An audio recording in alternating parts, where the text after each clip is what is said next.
Saludos, camaradas. ¿Qué tal estáis? Espero que vaya todo bien, que vaya todo perfectamente. El pasado 10 de diciembre, Javier Milei, ganador de las últimas elecciones presidenciales, asumió el cargo de presidente de Argentina, iniciando un periodo de incertidumbre económica y polarización tanto política como social en el país. El nuevo gobierno de Milei ya ha echado a andar y en unas pocas semanas hemos visto todos cómo se han aprobado distintas medidas políticas y económicas que mucha gente se está llevando una sorpresa, ¿no? Nosotros no nos sorprende porque veníamos avisando de estas cosas desde hace tiempo y los compañeros del fundido también, pero hay muchos argentinos que sí se están llevando una sorpresa, ¿no?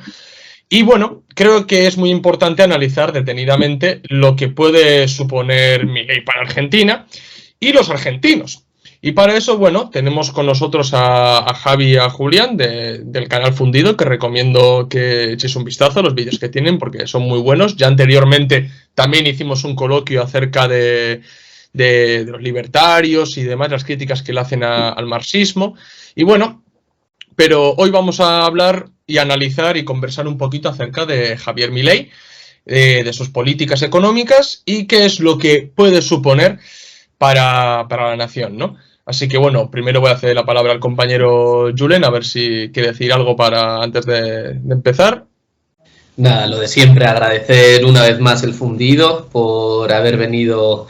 Los veteranos de la cuenta ya habréis visto seguramente la entrevista que tenemos con ellos, muy interesante, que la recomendamos. Una cuenta que siempre seguimos, que siempre intentamos recomendar a la gente, sobre todo en ámbito económico, es fulminante. Los liberales todavía siguen temblando, así que muchísimas gracias y bueno, yo os cedo la palabra a vosotros, así que Julián, Javi, si queréis decir algo. Bueno, no, primero que nada agradecerles por invitarnos de vuelta, muchísimas gracias por el trabajo que hacen. Y nada, vamos a ver qué es lo que se puede decir, porque hasta ahora son todas incertidumbres, ¿no?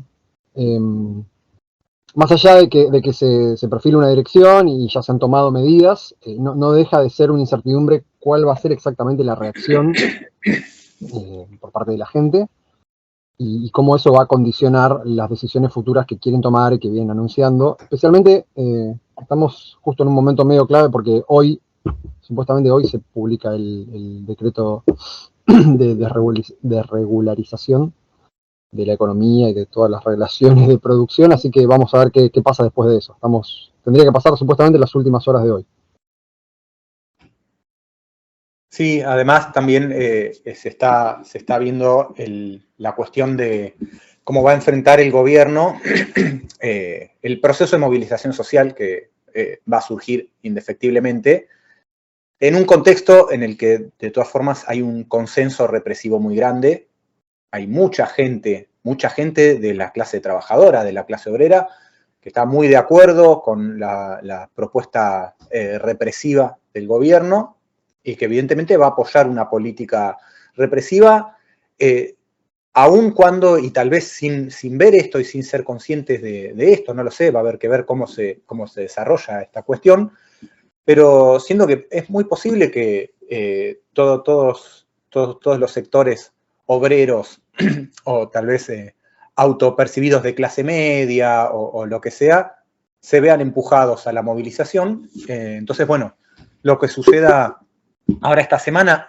hay pautada una movilización muy importante de parte de la izquierda, solamente de la izquierda militante, especialmente de la izquierda trotskista, que tiene un peso bastante fuerte acá en Argentina, pero de otras organizaciones también no trotskistas, organizaciones sociales, que también vienen jugando un rol muy importante, porque son las que están afrontando la situación de empobrecimiento que viene habiendo hace ya muchos años.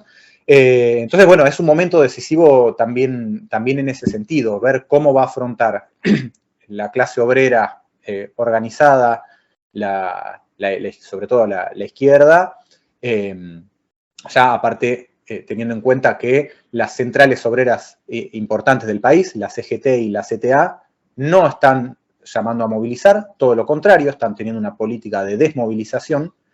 Y bueno, y ver también cómo responde el gobierno, si lo que plantea Es decir, lo que se están planteando es ir a una represión cruenta y directa, aleccionadora, ir a la quita de los derechos de las personas que acceden a planes sociales, que acceden a distintos tipos de ayudas por parte del Estado, que finalmente son ayudas que lo que aportan es simplemente sacar a las personas de la indigencia, no mucho más que eso, pero bueno, son muchísimas personas las que están en esa situación, y así que ese es el otro gran eje de este modo, al menos de esta semana, pero que bueno, va a ser determinante de acá en adelante.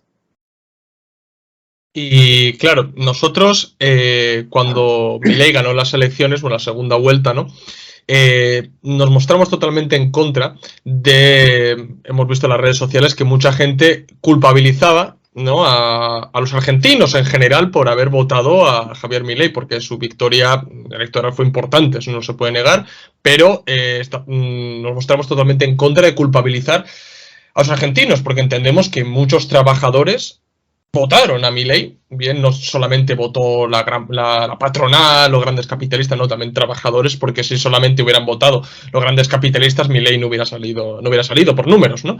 O sea, hay una masa obrera que ha votado a Milei y estamos en contra de culpabilizar, o sea, entendemos que es la alienación, entendemos también que mucha gente está manipulada y toda esa campaña de Milei que ha calado desgraciadamente mucha gente, ¿no? Y también hemos recalcado que la victoria de Milei también hay que entenderlo ligándolo a ciertas tendencias estructurales, ¿no?, que viene experimentando el propio capitalismo como modo de producción instalado globalmente, ¿no? Como puede ser, por ejemplo, el desmantelamiento paulatino del estado del bienestar en muchos países, la privatización rampante, que también, por ejemplo, podemos verlo en España. Y, bueno, yo la pregunta que os quiero hacer es, vosotros, ¿por qué creéis que un Javier Milei ha podido ganar las elecciones y qué factores han posibilitado su victoria? Julián, ¿querés arrancar vos? ¿Arranco yo? No, arranca vos, porque ya respondí. Bueno, en gran medida, a ver, lo que vos decís, hay transformaciones estructurales en el capitalismo que llevan a que en Argentina se tenga que entrar en una etapa de ajuste en la que ya se entró en realidad, y que bueno, hasta el momento pareciera que aceptaba cierto grado de dosificación, que de todas formas terminó pasando en el gobierno de Macri del 30% de pobreza, que es lo que dejó el gobierno de Cristina Kirchner, al 35%, y durante el gobierno de Alberto Fernández del 35 al 40%, así que la dosificación es relativa, pero que de alguna manera se llegó al punto en el cual Milei gana las elecciones con un programa de ajuste. Más allá de que después se haya querido desdecir, se haya querido moderar, pero de alguna manera se instaló la idea del ajuste. Y que se instale la idea de que el ajuste es necesario no puede ocurrir de forma mágica, sino que tiene que haber condiciones materiales que avalen esa idea. Entonces, pongámoslo así, si el tipo puede ganar una elección haciendo una campaña de defenestración, por ejemplo, de la educación pública, es porque evidentemente la educación pública no está funcionando bien. Sería muy difícil que la mayor parte de la clase trabajadora vote a un tipo que dice que la educación pública es una porquería, o que la salud pública es una porquería, o que todo lo que tiene que ver con lo público es una porquería, si todas esas cosas funcionaran bien. No se podría, por ejemplo, instalar el discurso que está muy instalado, de que, bueno, los derechos de uno los pagan otros, si la supervivencia directamente de grandes franjas de la clase obrera no dependiera de políticas redistributivas, que aparte son políticas redistributivas al interior de la clase obrera. No es que hay una política redistributiva en la cual se va erosionando el ingreso de la clase capitalista para beneficiar a la clase obrera. En general es la clase obrera financiando el sostenimiento de las condiciones de vida básicas y precarias de todo el sector, de todos los sectores que no encuentran una inserción verdaderamente productiva que permita que se pueda afrontar la vida con un nivel de ingreso y de derechos más o menos decente.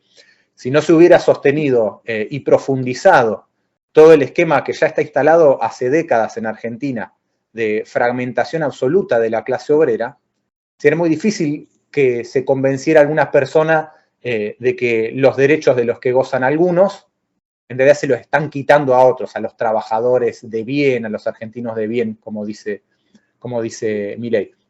Entonces, más allá de que, obviamente, y esto siempre hay que decirlo, porque hay mucha gente que no lo tiene claro, pero que esto tiene que ver con una cuestión estructural, que es el desenvolvimiento de las relaciones capitalistas.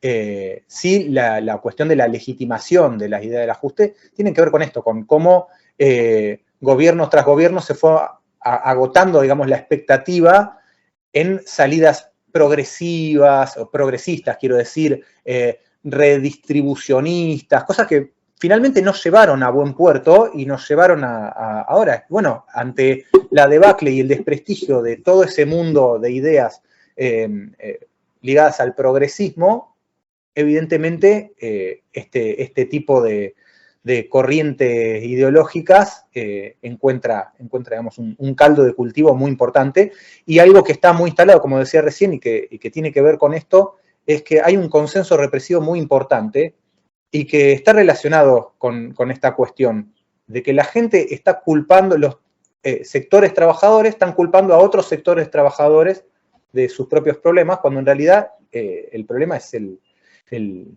capitalismo. Y si no se empieza a ver que esto es un producto de la estructura específica que adquiere el capitalismo en Argentina, no se va a poder salir adelante.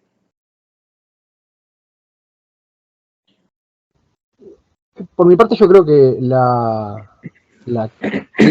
particularidad que tiene Milei es que este discurso de crítica a lo público, digamos, tiene una vuelta de rosca adicional. Porque ya habíamos visto en ocasiones anteriores, en el caso del gobierno de Macri, por ejemplo, cosas parecidas, pero esto arranca de base con una retórica muchísimo más exagerada. Por ahí no sé si ustedes recuerdan cuando Milei todavía era una especie de payaso de televisión, no que no lo sé ahora, pero cuando eso era todo lo que era, el tipo llegó a hablar en la televisión de que había que privatizar las calles.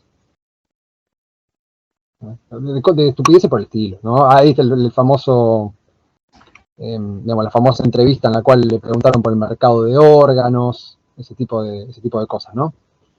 O sea, el acercamiento al poder hace que ese discurso se matice, de manera que lo que ahora es un ajuste brutal, monstruoso, de lo peor que ha pasado en Argentina, parezca algo relativamente moderado, o hasta racional, ¿sí?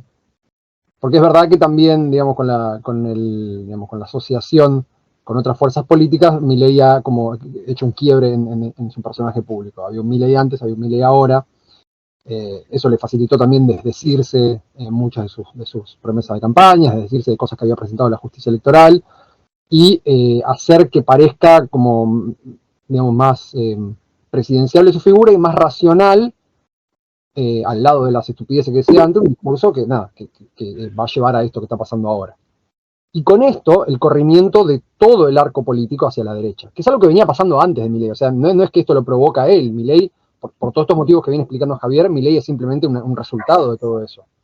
En alguna entrevista antes, Javi había dicho que para eso basta con mirar lo que pasó con el propio peronismo.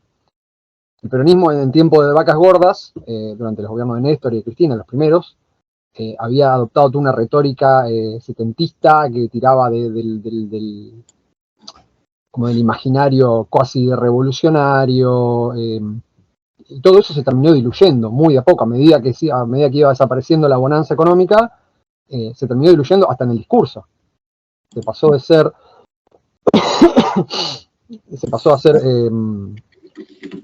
¿cómo se llamaba el partido antes? ¿El Frente para la Victoria? No, por eso, se pasó de ser el Frente para la Victoria, se pasó a ser Unidad Ciudadana. Unidad Ciudadana. Desapareció un tipo de retórica, apareció otra mucho más republicana y moderada, y de ser Unidad Ciudadana se pasó a ser el Frente de Todos y el Frente de Todos a Unión por la Patria, y muy de a poco, digamos, fue desapareciendo en el plano del discurso todo eso. Y con ello todo el corrimiento del arco político a la derecha. De manera tal, y esto, de vuelta, esto no es una cuestión de discurso, esta cuestión de discurso responde a lo que Javier acaba de explicar. De manera tal que ahora existe esta cuestión del consenso liberal, la idea de que está completamente consensuado entre todas las fuerzas políticas, que tiene que haber un ajuste y que ese ajuste se tiene que descargar sobre los trabajadores. Escuchamos hace poco a personas cercanas a Massa decir que más o menos se hubiera aplicado un plan económico similar. Que igual, esto yo no sé si ustedes están al tanto, lo recuerdan, si vos, Javier, te acordás, es más o menos lo que pasó cuando ganó Macri. Sí. Cuando ganó Macri, salieron meses después figuras cercanas a Scioli y decir que bueno, que igual más o menos se hubiera pasado algo parecido. Miguel Bain, que era que era posible que fuera el ministro de Economía de Scioli, avaló todas las políticas que empezó a tomar Macri. Bueno, ni hablar. Asumió. Y esto iba más allá de las declaraciones, ni hablar de las cientos de leyes que le votaron al macrismo los peronistas. Con lo cual, sí, claro. Con lo cual hay que ver si ahora pasa lo mismo. Ahora pasa lo mismo, si ahora es un punto de quiebre porque la situación es insostenible. Eso hay que verlo. Pero lo importante es ver que, justamente por los motivos que explica Javier, el discurso termina corriéndose también y termina volviéndose por derecha y por izquierda, por así decirlo, aceptable la situación actual. O sea, todo se mueve hacia la derecha. Sí, nosotros también... Sí, habla. Bueno, pues digo yo. No, lo que... Nosotros muchas veces hemos explicado, poniendo siempre el ejemplo en España, concretamente de Madrid, ¿no? La cuestión de la privatización, por ejemplo, de la sanidad, ¿no? Porque hay una cosa muy interesante que ha hablado antes Javi, que es que, claro, tú no puedes poner un discurso en pro de la sanidad pública es una mierda si realmente no es una mierda, ¿no? O sea, tiene que existir esa base material real para que tú puedas emprender un discurso claramente en favor de un proceso de privatización, ¿no? No hay más que ver, por ejemplo, qué peso pueden llegar a tener este tipo de ideas ultraliberales, por ejemplo, en los países nórdicos, ¿no? Que son escasas, precisamente porque el sector público, que no se escapa de una lógica capitalista, pero el sector público, bueno, tiene un peso importante, ¿no? Y los impuestos también son bastante importantes en los países del norte, ¿no? Pero a lo que me refiero en España, por ejemplo, lo que se ha dado con la sanidad en Madrid es empezar a ofrecer esa sanidad cada vez peor, o en Euskadi mismo, por ejemplo, que siempre ciertos partidos nacionalistas aquí se han golpeado el pecho de decir que es la mejor sanidad del país, y poco a poco se ha ido precarizando, se ha ido burocratizando, se dan las citas a muchísimo tiempo. ¿Qué es lo que ocurre? Que la gente empieza a recibir esa percepción, ¿no?, de que efectivamente lo público no funciona, y empieza a colarse desde ahí ciertos discursos en pro de la privatización, porque es que no surge de un vacío, surge realmente de esos recovecos que empiezan a crearse de ese mal funcionamiento de la sanidad pública, educación pública, etcétera, etcétera, ¿no? Si no hay una base material real, el discurso no se puede aplicar sobre esa base material, pues si no sería castillos en el aire, ¿no? Y yo siempre pongo el ejemplo de Madrid porque muchos españoles conocerán lo que está pasando, por ejemplo, con Ayuso en Madrid. Y en Argentina, bueno, Milei es muchísimo más radical en ese sentido que Ayuso, ¿no? Pero un poco para que la gente también en España entienda, ¿no?, por dónde ha ido la jugada de estos libertarios, de Javier Milei y compañía, ¿no? Sí, a mí lo que más me choca no es cuando empezó a que Javier Milei apareciese, digamos, como un personaje ya bien afincado, digamos, en la televisión, en la política, en el día a día de los argentinos, ¿no? La gente desde fuera se echaba las manos a la cabeza porque la gente tiende, ¿no?, a creer en lo que dicen, a creer en los políticos sin tener una percepción muchísimo más general de a lo que puede ir o de lo que se puede tratar. Y bueno, ayer y yo ya decíamos que, bueno, esperad a que toque poder, y en este caso se ve que sobre todo se hizo muy famosa, ¿no?, su actitud en contra de lo que él llamaba casta, ¿no?, que bueno, en el caso argentino lo ha cogido la derecha, digamos, ¿no? Con Javier Milei, y en el caso español, en su época, 2014-15, fue más desde la izquierda, Podemos, Pablo Iglesias, y estos hicieron este discurso en contra de la casta, y al final casi parece que convergen, ¿no? Porque en este caso, por ejemplo,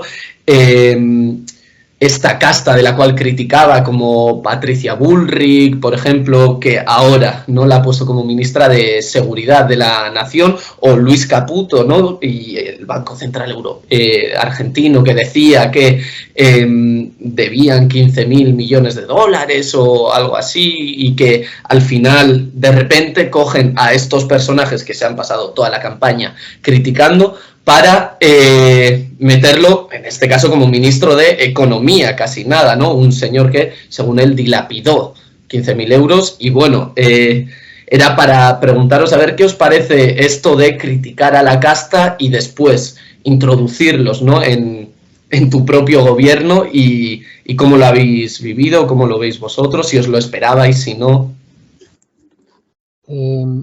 Mira, la cuestión de a ver, tuvo un efecto discursivo que fue absolutamente arrollador, el tema de la casta. A ver, la casta no es algo que haya inventado Milei, es algo que existe, lo que decíamos recién. Es muy difícil. A ver, la percepción de la realidad se puede deformar, lo que sea.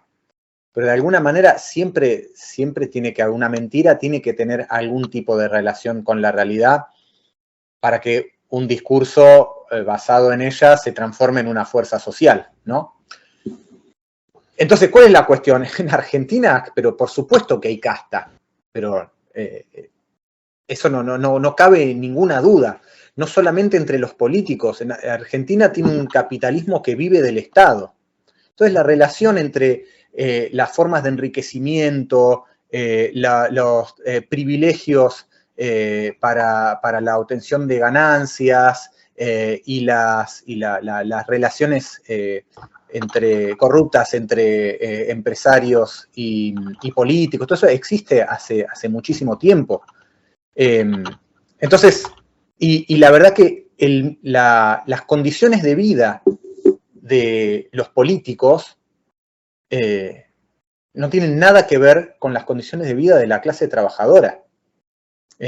Los políticos se enriquecen, se hacen millonarios, no solamente acomodando siempre sus ingresos para no solo no perder frente a la inflación que azota a todo el resto de la población, sino para cada vez tener mayores privilegios en ese sentido, sino que además acceden a todo un sistema que les permite entrar en negociados de todo tipo. Y tenemos políticos que no solamente se pasan 40 años en lugares de poder ininterrumpidos, de alguna u otra manera siempre están en el poder, sino que a lo largo de ese tiempo nos encontramos con que son gente con un nivel de ingreso y un nivel de riqueza que jamás uno podría pensar que lo obtuvo solamente a partir de los sueldos que obtienen como políticos, que ya son altos. Entonces, lo que tuvo que hacer Milei para aprovechar esto simplemente fue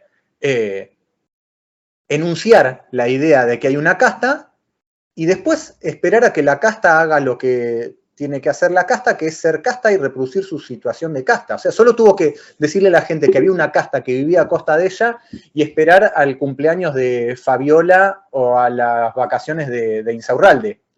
Bueno, explico un cachito para por ahí los que no son de Argentina no están tan al tanto.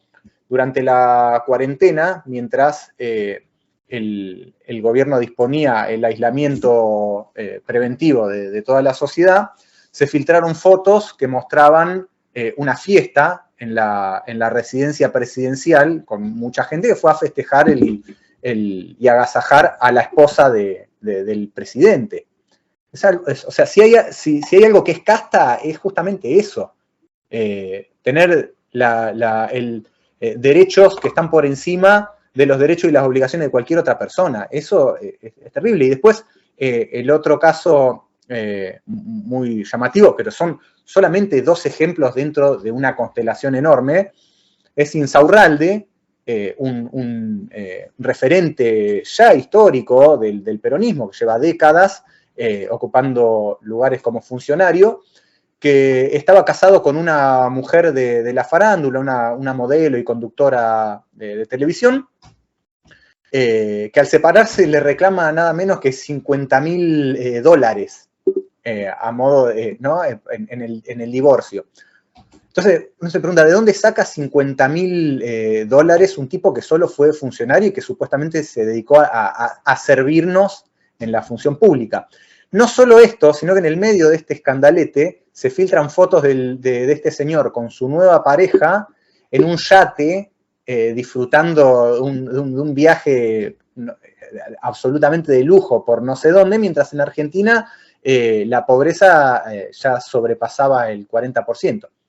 Entonces, verdaderamente, si hay responsables de que se haya legitimado toda esta idea, y esos responsables en gran medida están vinculados al peronismo, por supuesto al macrismo también, y bueno, ahora vemos el resultado de toda esa estructura.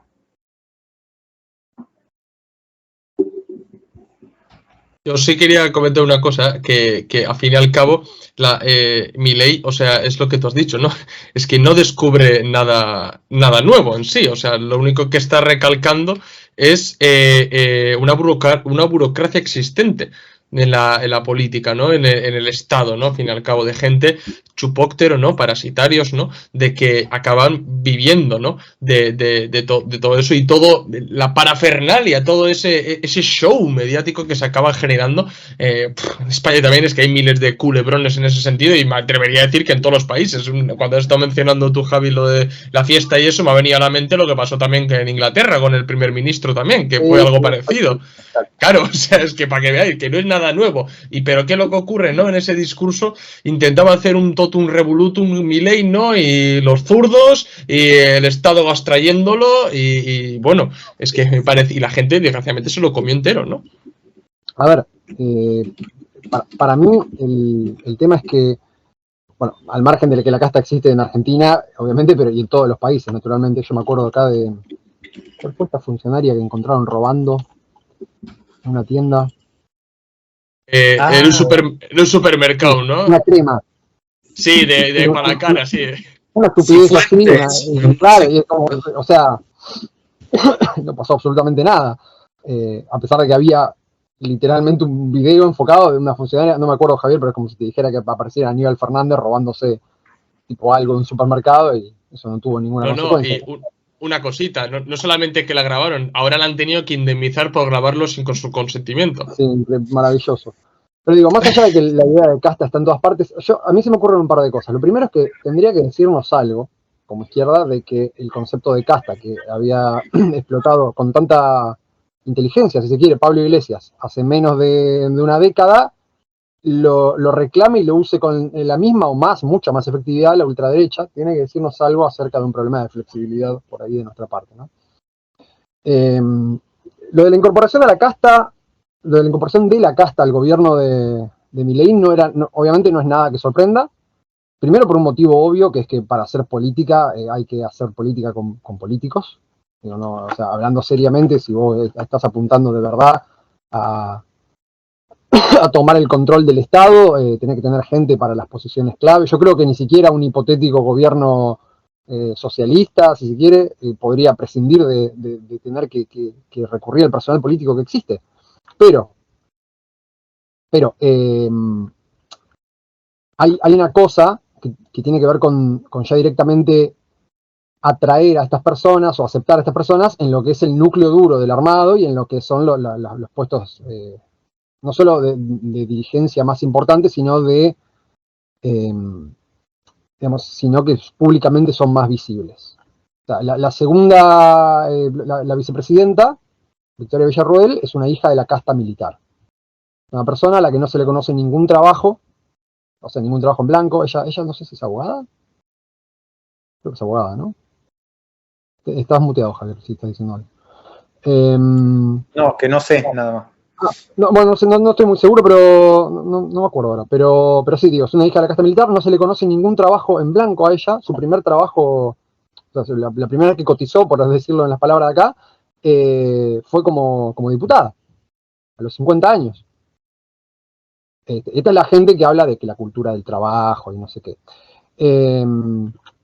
Después tenemos, bueno, Patricia Bullrich, lo que decíamos, Patricia Bullrich, además de ser una persona que en el debate presidencial el propio Milei la acusaba de montonera, de haber matado niños y de no sé qué otro, un montón de barbaridades, que es otra discusión independiente. Patricia Bullrich es la definición encarnada en un ser humano de la casta. No existe nadie más casta en toda la República Argentina. No existe nadie. O sea, los Bullrich son una familia que está en el poder desde hace más de 100 años. Adolfo Bullrich fue intendente de la ciudad de Buenos Aires en 1898. ¿Sí? Y aunque no, y te lo decía el otro día, aunque no haya sido así, la propia Patricia Bullrich recorrió todo el arco político. Todo.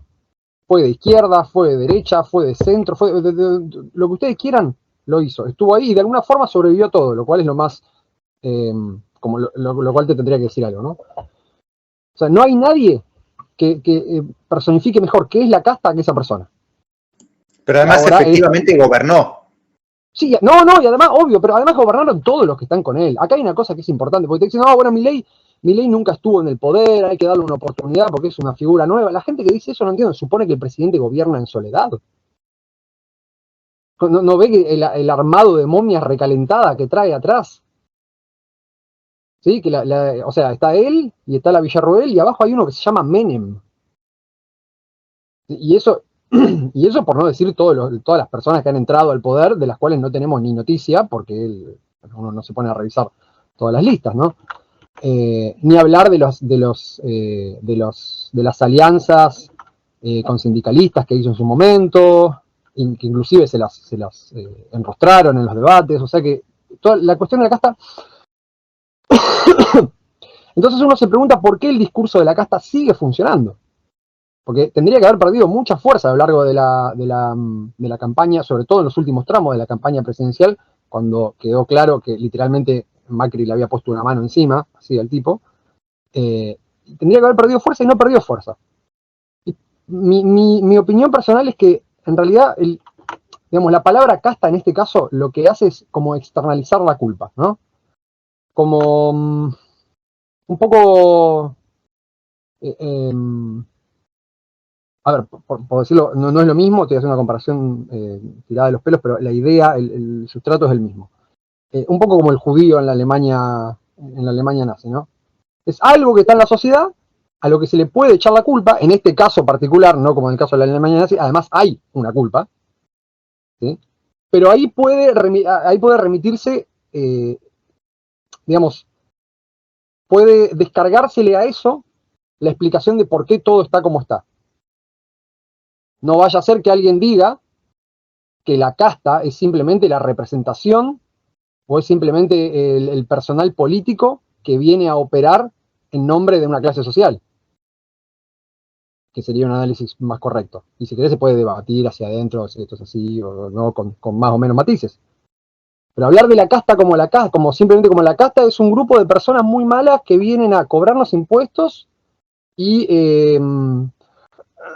comerse nuestros recursos y mantener a la gente pobre y bueno, y al margen de eso no hay una explicación ni de qué es la casta, por qué existe la casta, por qué algunas personas dejan o dejan de ser casta o pasan a no ser casta de acuerdo a si se congracian o no con el gobierno nacional en este momento. Entonces se usa como un término muy laxo sobre el cual exculpar los problemas, para no decir el problema es el capitalismo argentino, el problema es la tensión de clases de tal o cual forma, etcétera, etcétera. Sí, al fin y al cabo es la creación de una especie de hombre de paja, ¿no? Para golpearlo y ya está, y además que reafirme su idea, ¿no? Porque no solamente eso, sino que además sirve para reafirmar lo que muchas veces Milei en distintos programas y demás que yo he podido ver, siempre es ataque al Estado, ¿no? Literalmente de esa gente que vive del Estado y se benefician de lo que habéis dicho, ¿no? De los trabajadores de bien, ¿no? Y ligado con lo que estamos comentando de la casta, también a los pocos días, ¿no? Después de ganar las elecciones, aseguró que, bueno, que iba a privatizar todo lo susceptible de ser privatizado, ¿no? Y además que ese ajuste, ¿no? Le iba a pagar lo que estamos hablando ahora, ¿no? Le iba a pagar la casta. Pero bueno, ya vemos que han pasado unos pocos días y que ya han empezado a salir vídeos y demás de muchos argentinos de a pie, ¿no? Diciendo de que les han mentido, de que el ajuste y todo lo que está ocurriendo no lo van a pagar la casta, sino que lo va a pagar la clase trabajadora, ¿no? Los argentinos, ¿no? Entonces, a ver si para que la gente entienda realmente qué es el ajuste, si nos podéis explicar qué es y cómo va a afectar personalmente este ajuste o esta terapia, este shock, ¿no? A los trabajadores argentinos. Estás muteado. Al contrario de lo que venían planteando, que era sobre todo en relación al tema de la inflación, que es el tema, digamos, candente en toda la campaña y que supuestamente era la madre de todos los males, ahora dicen, bueno, la inflación no es el problema fundamental, sino que es un síntoma del déficit. Pero bueno, en fin, esto se iba a enfrentar a través de la destrucción del Banco Central y de la dolarización. Con eso se iba a solucionar el principal problema del país. Ahora, las principales figuras del gobierno, o sea, esto es algo que los podemos oír de su propia boca, no es que tenemos que hacer un análisis de las medidas y su impacto en la realidad y todas esas cuestiones. Diana Mondino, la canciller, que es economista, Darío Epstein, que es una figura central en el gobierno, tengo entendido que también es economista, ¿no? Y otros ya plantearon respecto a la inflación, que la inflación se va a detener cuando la gente, cuando la demanda ya no pueda soportar los aumentos de los precios. Es decir, la inflación no la va a resolver la dolarización, que no la va a resolver la destrucción del Banco Central, la va a resolver que la gente ya no pueda comprar comida, o que la gente ya no pueda pagar el alquiler, o que la gente no pueda solventar sus necesidades más básicas. Entonces, ahí empezamos a ver por dónde pasa realmente el ajuste. Y acá la variable del ajuste es lo que fue la variable del ajuste siempre. Siempre la variable del ajuste fueron las condiciones de vida de la clase obrera. Entonces, si cada vez que el capitalismo argentino, y con esto, de nuevo, repito, porque siempre hay algún trasnochado que nos critica por decir capitalismo argentino, no estamos queriendo decir que el capitalismo es un fenómeno nacional ni nada por el estilo, sino que en Argentina hay problemas específicos y bueno, cuando uno habla de esos problemas, se puede referir a ellos según sus especificidades. Pero si siempre la variable del ajuste, a medida que el capitalismo argentino entra en sus diferentes momentos de crisis, es la clase obrera, entonces hay que empezar a mirar justamente por qué esa tendencia a la crisis nunca se resuelve y por qué siempre la clase obrera está en peores condiciones, incluso teniendo en cuenta los pequeños lapsos de bonanza que pueden estar determinados por cuestiones de condiciones internacionales, por salidas regresivas de crisis anteriores, etc. Pero a largo plazo siempre el deterioro de las condiciones de vida de la clase obrera es la variable de ajuste. Entonces acá me parece que está muy claro, y esto está relacionado con lo que decía Julián hace un rato, de la integración del gobierno a la casta o de la casta al gobierno, que toda esta propuesta de liberalización absoluta del mercado y todo eso como forma de resolver los problemas y que, bueno, sea el mercado y no el Estado el que lo resuelva, fue tomado, digamos, por la clase capitalista en un solo sentido. Y es el sentido en el que esa liberalización afecte las condiciones de vida de la clase obrera. Entonces, liberalizar las relaciones laborales, quitar todos los derechos que pueda tener la clase obrera, hacer más barata, digamos, la inversión en capital variable y no tocar lo que son las ganancias capitalistas.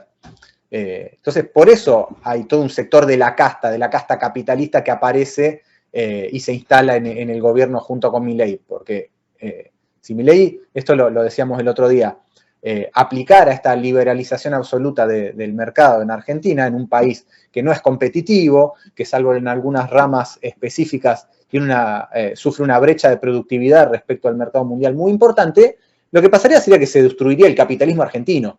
Y el capitalismo es la relación social que determina las relaciones sociales a nivel mundial. Que se destruya el capitalismo de tu país significa que desaparece tu país, desaparecen las relaciones sociales en tu país. O sea, lo que queda es la barbarie. Parece que estoy diciendo capitalismo barbarie, pero de alguna forma igualmente esto nos lleva a eso.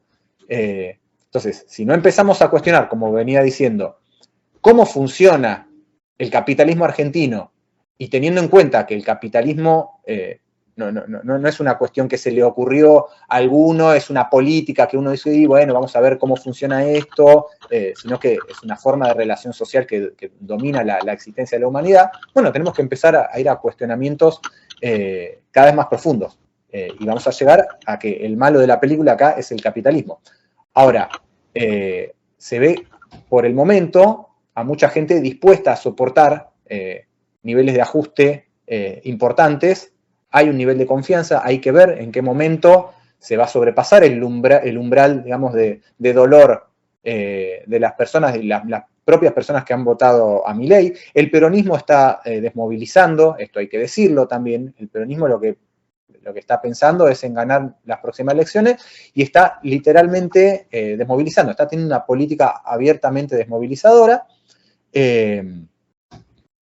Así que me parece que lo más importante para hablar del ajuste es esta cuestión. Y después lo podemos ver en los materiales que ha difundido el propio gobierno, donde lo que se hace son recortar todo lo que tiene que ver con el gasto social, que, de nuevo, el tema tarifario, el tema subsidios, todo eso habla de una economía que no se sostiene. Que la gente tenga que recibir ayudas del Estado para poder pagar algo tan básico como la luz, o el transporte para ir a trabajar, está hablando de una economía que no funciona. Pero de ahí a decir, bueno, lo que va a resolver la economía es quitarle a toda esa gente que ya no puede vivir, no puede reproducir su condición de trabajador o trabajadora, para que eso sea lo que resuelva los problemas, vamos a una catástrofe social, esto está claro. Además, tened en cuenta de que si uno, por ejemplo, echa una ojeadita, ¿no?, a ciertas obras marxistas, se va a dar cuenta, ¿no?, de que supuestamente el salario, como decía Marx, no debe cubrir lo mínimo indispensable para la reproducción de la fuerza de trabajo. Y como bien estás indicando, bueno, en España también ocurre en ciertos puntos, es que llegamos al momento en que ni eso llega a cubrir, ¿no? Y de toda la razón en el que eso demuestra que esa economía está enferma, ¿no? Sí, o que no funciona directamente, ¿no? Y siempre esta gente, ¿no?, acaba ultraliberales y demás, acaban siempre agarrándose un clavo ardiendo en el sentido, no, el mercado, ya, pero que no, que estamos viendo que no, o sea, la propia economía no funciona, y es que no solamente que no funcione, sino que además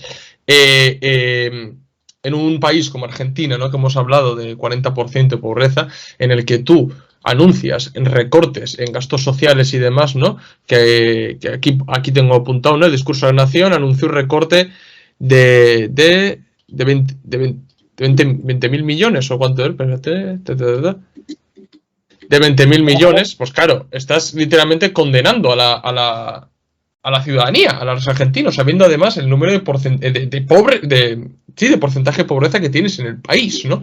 Claro, a mí me parece una barbaridad, y que la gente además no normalice, o lo que has dicho tú, ¿no, Javi? O sea, que estén dispuestos algunos a soportar de alguna manera ese ajuste, me parece brutal, ¿no? Como la gente que decía, no, vamos a hacer una comida fuerte al día.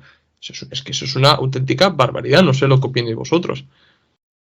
Sí, pero eso aparte no podría ser así si no viniéramos de ya más de una década de ajuste. Entonces es lógico también que alguna gente esté diciendo, bueno, pero si este me promete que después de este último gran ajuste, después la cosa va a mejorar, bueno, yo no quiero vivir 10 años más viendo cómo se degradan mis condiciones de vida. Dame todo el ajuste ahora y que esto después se empiece a levantar. Es lógico también que la gente piense así. Es lógico. Igual hay que ver, una cosa es hacer este razonamiento. Es lógico que la gente quiera comerse todo de golpe para que después, de repente, de hecho yo esto se lo he escuchado a personas cercanas mías. Si no, bueno, pero mejor que esté todo mal un par de años. El tema es que una cosa es decir mejor que esté todo mal, la otra es vamos a ver qué pasa ahora, porque hasta ahora, ¿qué es lo que pasó? Hasta ahora, ¿qué es lo que pasó? Hasta ahora las cosas subieron de precio, hasta ahora anunciaron que se vienen subas importantes en los servicios, pero no pasó. ¿Me explico? Una cosa es decir que me lo voy a bancar, otra cosa es cuando salga, no sé, hoy, mañana, el decreto de regulación económica, ver qué intentan pasar en términos de flexibilización laboral, porque eso va a intentar pasar, ver qué intentan pasar por decreto que no pueda pasar por el Congreso, o que tenga que después volver al Congreso, o que puedan hacerse los giles en el medio, ver qué pasa con el tema de los alquileres, si se empiezan a cobrar en moneda extranjera, porque yo quiero ver a alguien querer pagar su alquiler en dólares en Argentina. En los diarios lo que se dice sobre el tema del materia de flexibilización laboral es que se van a ampliar los periodos de prueba, algo parecido a lo que pasa acá en España. Aparentemente se van a tocar el tema de las multas por registración tardía de los trabajadores. O sea, en otras palabras, si yo te doy empleo y no te pongo en blanco instantáneamente, bueno, tendría que percibir una multa, que parece que eso se desregularía un poco. En otras palabras, digamos, se como apunta a que sea más fácil negrear a los trabajadores, por así decirlo. Y hay que ver cuánto la gente se banca eso. Cuánto la gente se banca que ya no haya, o que las indemnizaciones por despido ya no queden indexadas a la inflación. Digamos, son todas cosas que una cosa es decirlas y otra cosa es ver cómo eso repercute inmediatamente, sobre todo viniendo, o sea, sobre todo afrontando una situación en la cual, como dijo Javier, el plan es enfriar la economía, el plan es que la gente no pueda comprar, el plan es que se cierre todo, y ahí vas a tener una marea de pobreza, de indigencia, que lo dijo el propio Milei, lo dijo el día que asumió, dijo, va a haber más pobres, va a haber más indigentes. Y entonces hay un problema muy grande si un tipo que acaba de asumir la presidencia con el 56% en un balotaje y lo que sea, pero digamos con un apoyo muy importante, puede decir eso. Miren, los voy a hacer mierda. Porque es eso. Entonces hay que ver cuánto dura ese periodo, esa luna de miel, siendo que especialmente estamos cerca de diciembre, que siempre es un momento complicado, y que yo no creo que la gente tenga mucha paciencia. Sí, un datito, que es que Milei tuvo muchísimo apoyo, por ejemplo, por parte de todo un sector de la economía informal vinculada a todo el mundo de la mensajería y lo que es comprar comida a través de plataformas, Rappi, todos los... El Globo. ¿Hay Globo allá? Globo creo que se fue hace bastante de acá. Pero está Rappi, Pedido Ya y un par más de esos. Nada, los chicos que andan en bicicleta todo el día con una mochila cuadrada en la espalda, llevándole la hamburguesa al que no quiso caminar hasta el McDonald's. Y bueno, tuvo un apoyo muy fuerte de todo ese sector. Obviamente un sector en el cual toda la experiencia laboral y social es absolutamente individualizada, entonces es lógico también que hay una correspondencia ideológica, política, porque no es lo mismo si yo tengo la experiencia de un trabajo donde lo colectivo está a flor de piel, donde hay experiencias de organización, donde hay una historia, donde lo cotidiano incluso me lleva a suponer que hay un trasfondo colectivo en las cosas, obviamente tengo más posibilidades de por ahí tener otra mirada. Igual hasta ahí, pero bueno, de alguna manera todo lo que es el mundo del trabajo precario finalmente termina avalando y haciendo que la gente asuma que de eso se trata la vida, que de eso se trata el trabajo, que de eso se trata, que salvarme yo como yo pueda, y en todo caso si me va mal es porque yo no pude, porque yo no anduve lo suficiente con la bicicleta, porque yo no pude tomar todos los pedidos que debería haber tomado. Pero bueno, si la salida a esta crisis va a ser enfriar la economía, evidentemente lo primero que la gente va a dejar de hacer es de comprar una hamburguesa el sábado a la noche para comer mientras ve Netflix.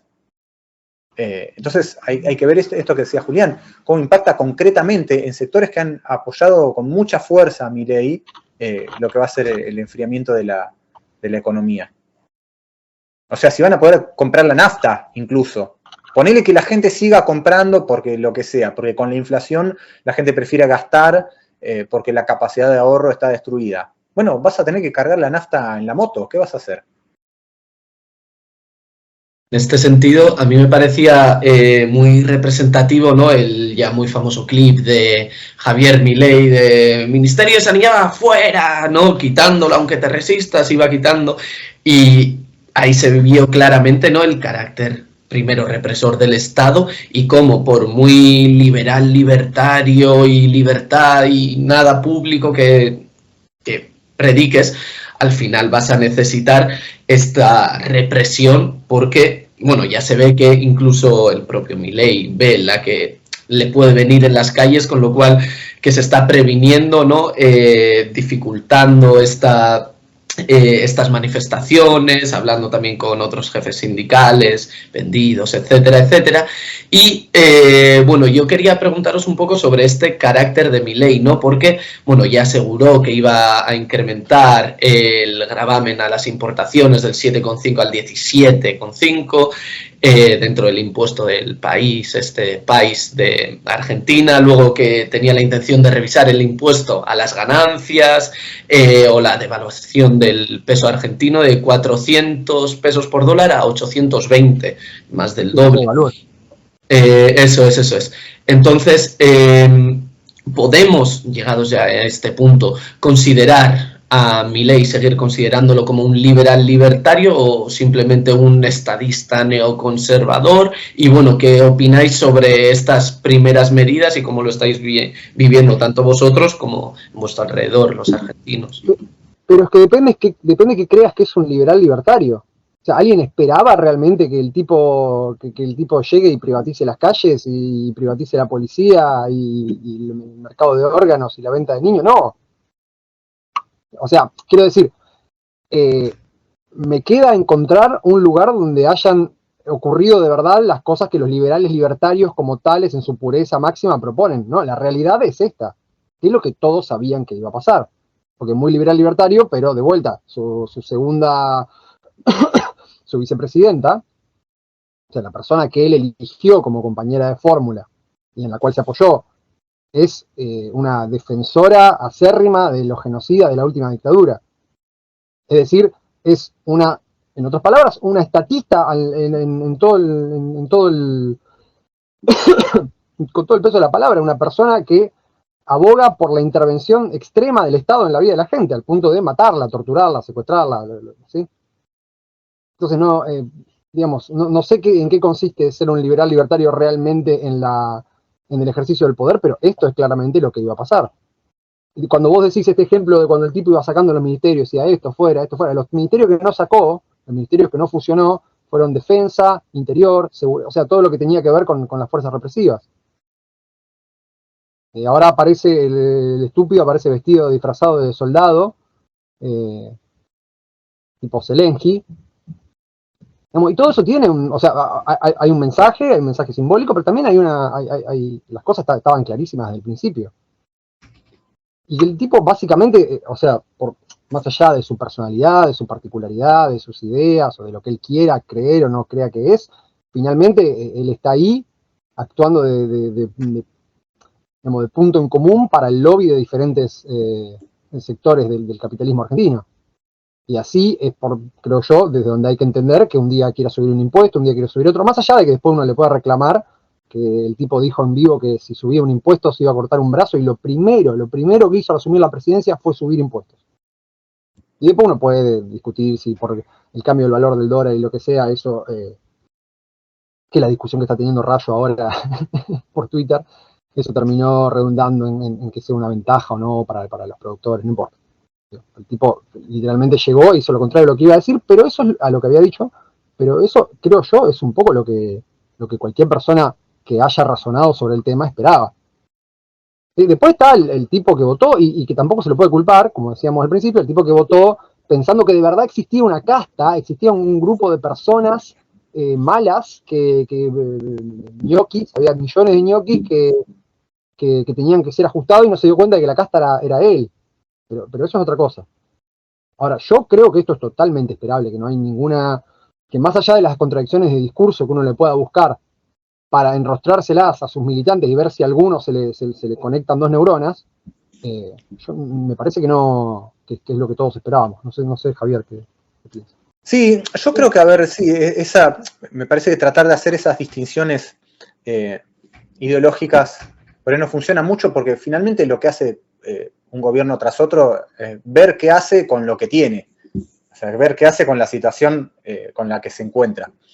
Lo que sí se podrían distinguir, por ahí para clarificar un poco, si pensamos, bueno, que es keynesianismo contra neoliberalismo, socialdemocracia contra conservadurismo, capaz que si uno mira las políticas concretas, lo que sí puede encontrar es que, por ejemplo, el peronismo progresista, digamos, ligado al kirchnerismo, pero también el que no estaba ligado de manera directa a Cristina Kirchner, en general todo el peronismo que fue hegemónico durante el gobierno de Néstor y Cristina Kirchner, sobre todo que participó de esa etapa expansiva en la recuperación de la crisis que culminaba en el 2001 y que, bueno, que se agotó en el primer gobierno de Néstor, pero que tuvo su repercusión que le permitió, digamos, 2 mandatos más al kirchnerismo.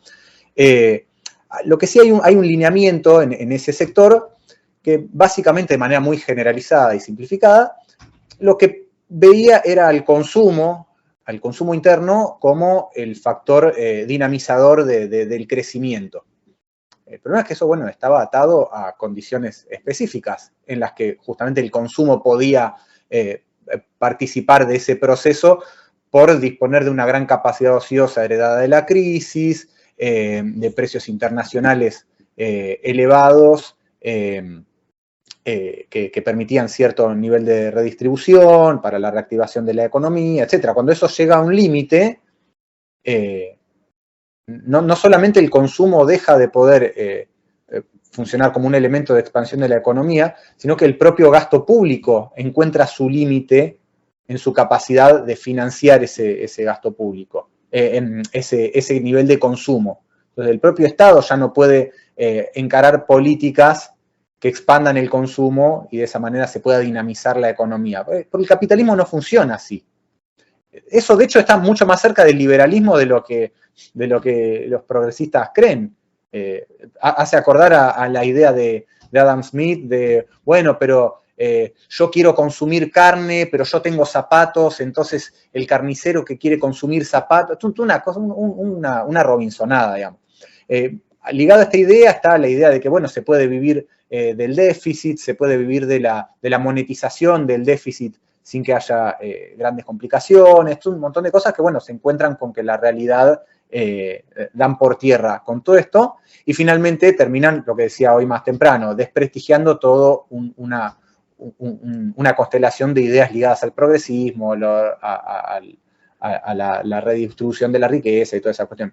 Y por otro lado, tenés la otra corriente, que es la que afronta las sucesivas crisis, proponiendo, bueno, enfriamiento de la economía, que sea, en ese sentido, es el consumo la variable de ajuste, como decía hace un ratito, empobrecer más a la clase obrera, fragmentar más a la clase obrera, hacer a la clase obrera más barata, y de esa manera relanzar la acumulación, ofreciéndole al capitalismo, simplemente no pudiendo ofrecer mejoras en la productividad y en la competitividad, ofreciéndole un ámbito de acumulación más barato.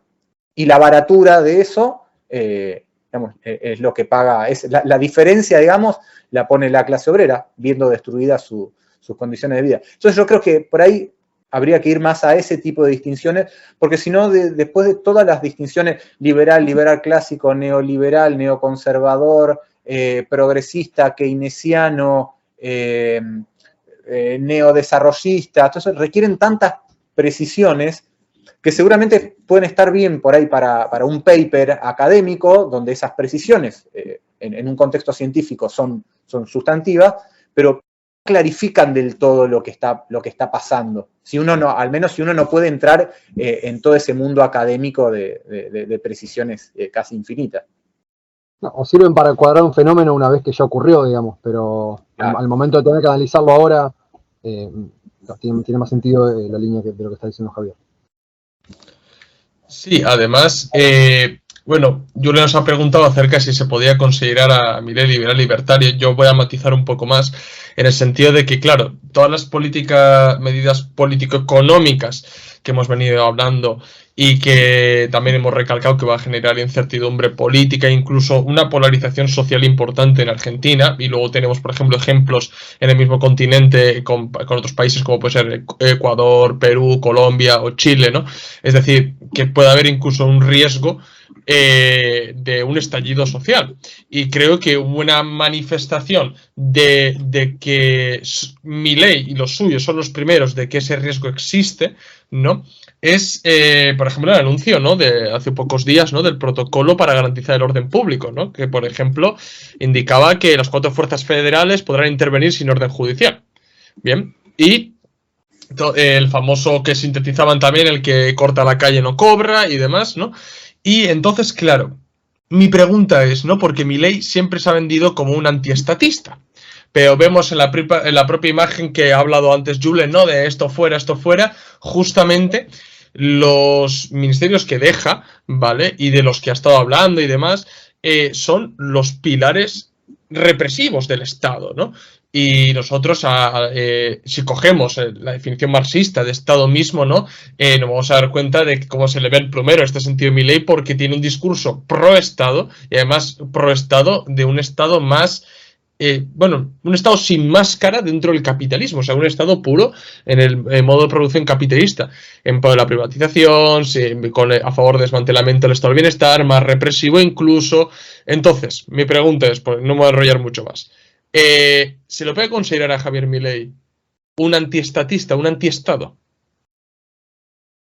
Para mí, la respuesta es la misma que te digo, no existe eso. O sea, para mí, honestamente, no existe. Una cosa es el discurso, una cosa es que el tipo, de vuelta, una cosa es que el tipo haga campaña diciendo que un mundo mejor es un mundo donde las calles están privatizadas, y otra cosa es esto, que era obvio que iba a pasar. Porque en todo caso, antiestatista, si uno agarra y mira así con lupa algunas relaciones específicas de las cuales él quiere quitar al Estado de por medio, y hasta ahí, porque de vuelta, donde haga falta hacer un favor con el Estado, eso va a estar. Entonces, antistatista no existe. No existe, o sea, cualquier persona que aspire a gestionar el capitalismo no puede ser antiestatista. El capitalismo no existe sin el Estado. Entonces, de vuelta, para mí, si uno quiere ir a señalar esas contradicciones, tiene que hacerlo de cara a su militancia, de cara a las personas que además lo militaron activamente, no al tipo que fue y lo votó, sino a la persona que de verdad se morfó el discurso y que nada, que debería estar sintiendo un pequeño cortocircuito ahora. Siempre va a estar el militante obsecuente, el que le justifique cualquier cosa, el justificador serial, a eso no, pero, qué sé yo, por ejemplo, a los que, sobre todo hay un sector más joven, ¿no? Me parece a mí que hasta se tragó la asociación de este tipo de ideas con el anarquismo. Bueno, a ese sector tendría que hacerle un poco de ruido esto, que cualquier persona igual ya podría haber visto que iba a ocurrir. Pero no, antiestatista para mí, al menos desde esto que dice el tipo, no existe y no puede existir nunca. Y creer que puede existir es, de vuelta, es una extensión de esto que yo hablaba antes de la casta como un recurso retórico para, ¿cómo se dice? Para expiar algunas culpas, ¿sí? Respecto de cómo, o sea, el Estado, la casta pasan a estar en ese espacio, en el espacio que la internacional medio trampista llama también los socialistas en general. Son todos, es una nube de palabras que sirve para eso. Pero lo del antistatismo no puede pasar de eso. Y lo estamos viendo ahora. Estamos viendo ahora cuando, a ver, no solo el protocolo, que, bueno, yo obviamente no sé del tema, pero mucha gente dice que tiene ciertos puntos que son inconstitucionales. Sino del hecho de que, por ejemplo, no sé si están al tanto de esto, creo que fue hoy o ayer a la noche, en Argentina existe una aplicación, una app de teléfono que se llama Mi Argentina, que vos te puedes bajar, tiene tus datos, puedes tener tu licencia de conducir, puedes hacer algunos trámites de ahí. Están avisando a la gente por la app que si van a marchar, si van a marchar y son identificados, les van a quitar la ayuda social, la ayuda de la seguridad social, los planes, la ayuda del Estado. O sea, díganme algo más Orwell que eso. Sí, sí. Sí, de parte de un gobierno antiestado. O sea, le están diciendo a la gente, además de todo lo que se puede decir acerca de que están, digamos, chantajeando a la gente de que no puede protestar, porque, bueno, literalmente a través de o sea, falta que usen la aplicación para hacer geolocalización o algo así y ya está. Que no sé si se podrá hacer, no es el punto, pero quiero decir, antiestatista, las bolas, qué sé yo. ¿No? Además, para que veáis un poco... Sí, habla. No, perdón, sí. Te escucho. No, simplemente quería recalcar, ¿no?, un poco la deformación que puede llegar a tener ciertas personas, porque ayer me encontré, por ejemplo, con un vídeo de, no sé cómo se llama, Nicolás Moras, no sé si lo conoceréis, es un libertario, que subía, el título del vídeo es Javier Milei es socialista, está destruyendo Argentina. Tenía una barba tipo Marx, Milei, sí. Sí, Moraz es un flaco que está como muy... Es tipo un libertario así muy... No sé en qué términos ponerlo. Muy radical o... Sí, muy súper extremista de las ideas libertarias, muy radicalizado, para quien cualquier persona es básicamente un socialista, inclusive el propio Milei es un socialista para él, así que eso les da una idea. Pero eso también lo convierte en un crítico de Milei ahora. Hace críticas interesantes igual, ¿eh? Hace algunas críticas. Por ahí, no en términos tal vez teóricos, porque obviamente las críticas que él hace uno no va a acordar, pero sí investigó, digamos, muchas cosas muy interesantes de la trayectoria de Milei, de la transformación de sus ideas. Es interesante para escucharlo. Es un personaje que parece de un dibujito animado, la forma que habla, cómo gesticula. Realmente parece un dibujito animado de esos de los años 60, un villano así muy caricaturizado, pero es interesante, es interesante. Se nota que labura el tipo. En lo que concierne, o sea, yo me acuerdo de alguna vez haber empezado un guión que literalmente no lo pude seguir porque no había forma de saber de dónde agarrarse, de un video de él que decía, que se llamaba algo así como 5.000 años de lucha entre el socialismo y la libertad, una cosa así que era como, bueno. O sea, es ese tipo de discursos, ¿no?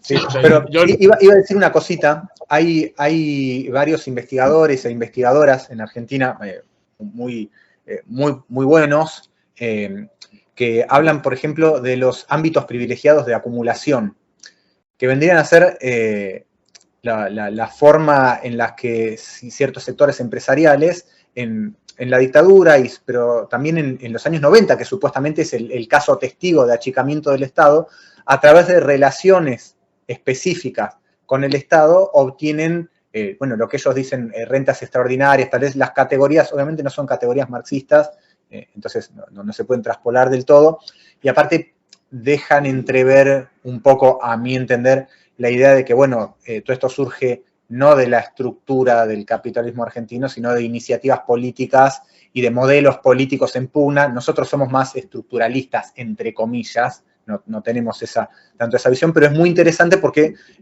son excelentes investigadores e investigadoras y han hecho un trabajo recabando datos e información sobre cómo funcionan esos ámbitos privilegiados de acumulación, que hacen ver cómo realmente la idea de achicamiento del Estado en realidad es achicamiento del estado de bienestar, es achicamiento de las condiciones de vida de una clase obrera ligadas a un momento en el cual la inscripción salarial en el mundo social era predominante, ya en un contexto en el que la propia fragmentación hace que tengamos sectores de la clase obrera que requieren una gran formación, lo cual implica unas condiciones de vida mejores para desempeñarse en lugares muy especializados de la producción y un montón de sectores absolutamente precarizados que requieren cada vez menos formación,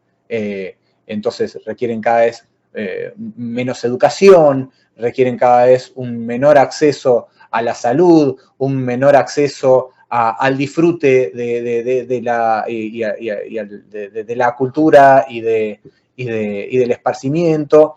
Entonces, cuando se habla de achicar el Estado y todo eso, finalmente termina siendo una forma de no decir que es simplemente otra forma en la cual la política interviene para participar en la administración de la reproducción del capitalismo. Es eso. Aparte, si se achica por un lado, en general se agranda por el otro. Entonces tenemos que, no sé, hay recortes de esto, recorte de lo otro, pero ya anunciaron que a todo lo que son las fuerzas represivas van a ir cada vez más recursos. Y esto viene pasando hace años. O sea, el kirchnerismo en la provincia de Buenos Aires, Scioli, que era el gobernador de la provincia de Buenos Aires durante la última etapa del kirchnerismo, y que fue el candidato que compitió contra Macri, o sea, era el heredero del proyecto del kirchnerismo, creo que triplicó la cantidad de policías en la provincia, sin obtener, por supuesto, ningún resultado en lo que tiene que ver con reducción del delito, ni nada de eso, pero sí con un aumento importante y sostenido en los crímenes sobre todo contra jóvenes de barrios pobres, lo que acá llamamos el gatillo fácil, la recaudación ilegal, es decir, la vinculación de la policía con negocios turbios y todo eso. Entonces, se achica por un lado, pero hay partes, digamos, que no se pueden achicar porque van a necesitar más recursos para poder enfrentar las consecuencias de seguir degradando la vida de las personas. Y así un poco, sí, no, que voy a cambiar un poco drásticamente porque esta pregunta no teníamos apuntada, pero me ha venido ahora a la cabeza que estaba mirando un par de noticias sobre Milei. Y sí como bien sabréis, cuando dio el discurso a la nación, ¿no? Uno de los invitados era Zelensky, como bien sabéis. Y hay varias fotos, ¿no? Abrazando con Milei, que sí, con el candelabro de los judíos, y luego la famosa frase de Zelensky, ¿no? Contamos con Milei para apoyar a Ucrania. Entonces, bueno, mi pregunta es, ¿creéis que esto se va a hacer real? O sea, ¿creéis que Milei se va a meter en ese marrón de apoyar a Ucrania? A ver, ya el otro día hubo un gesto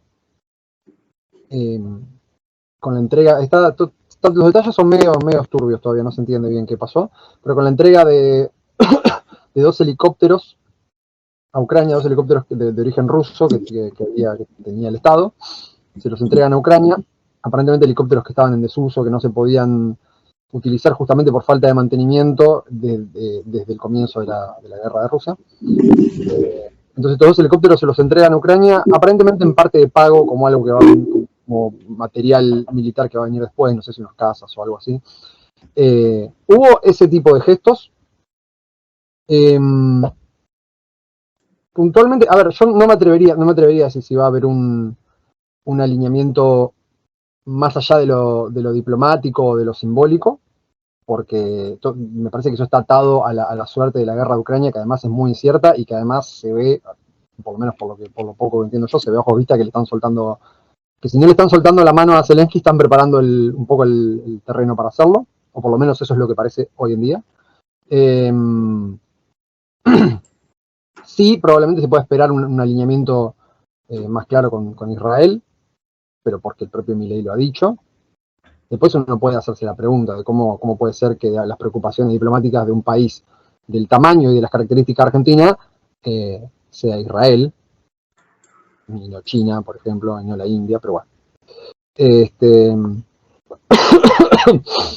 Pero Pero bueno, yo también veo como muy limitadas las posibilidades de lo que puede consistir un apoyo, por fuera de lo diplomático, por fuera de lo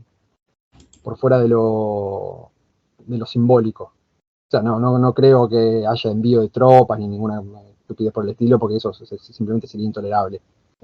No lo veo como algo que pueda funcionar en Argentina.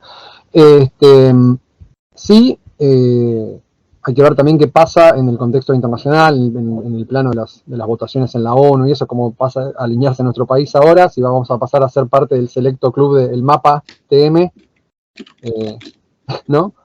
Eso, digamos, a mí como argentino me duele muchísimo, pero bueno, hay que ver qué va a pasar con eso.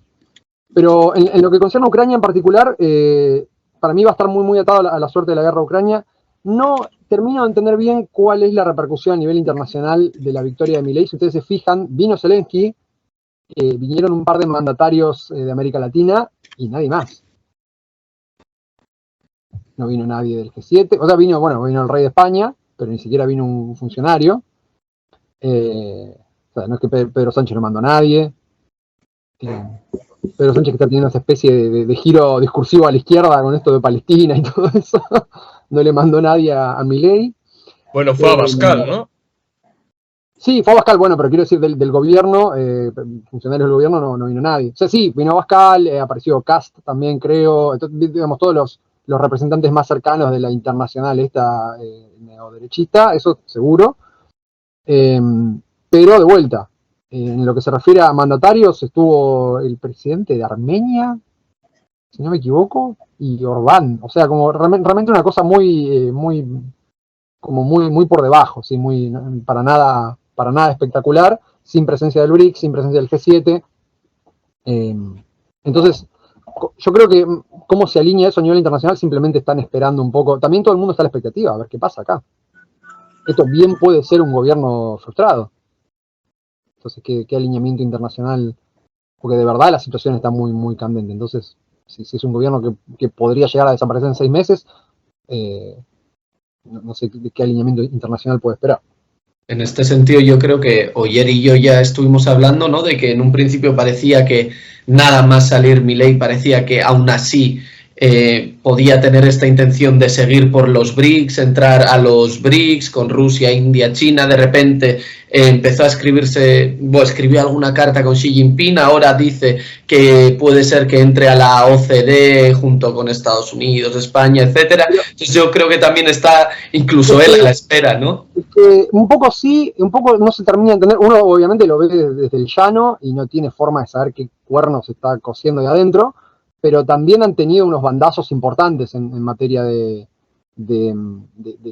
ni siquiera de política exterior, sino de proyección de qué sería la política exterior. También cambió la cosa en el momento que tuvieron el viaje a Estados Unidos, después de haber ganado. O sea, fueron con una idea, volvieron con otra. Al principio habían dicho que no se hacían, toda esta falopa ideológica de que no se hacían negocios con comunistas, de que los chinos no son la civilización, de que no se hacen negocios con los comunistas de la India, ¿no? Y ese tipo de cosas. Y después de ahí pasó a hablarse de un ingreso a los BRICS, aunque no fuera en otro... O sea, sí, de un ingreso a los BRICS, o sea, volviendo atrás con lo que se había dicho antes, y después estuvo este viaje, y después se dijo que no de vuelta. Entonces me parece a mí también que ellos están un poco tanteando para acomodarse en ese sentido.